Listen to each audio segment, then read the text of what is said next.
গোপালগঞ্জ সদর উপজেলার আরপাড়ায় কাভার্ড ভ্যানের চাপায় সাইফুল ইসলাম নামে পুলিশের এক এসআই নিহত হয়েছেন। তিনি গোপালগঞ্জের টিএসবিতে কর্মরত ছিলেন। আজ শনিবার সোয়া 2টার দিকে এই দুর্ঘটনা ঘটে। তিনি আরপাড়ার ওলামা দলের কর্মী সম্মেলনের তথ্য সংগ্রহের জন্য সেখানে গিয়েছিলেন।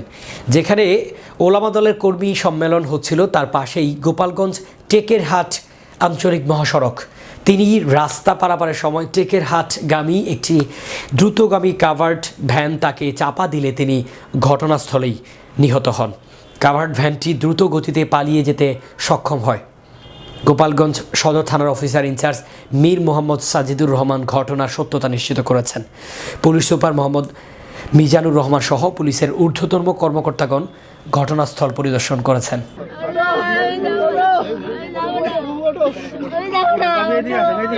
আপনার বোনকে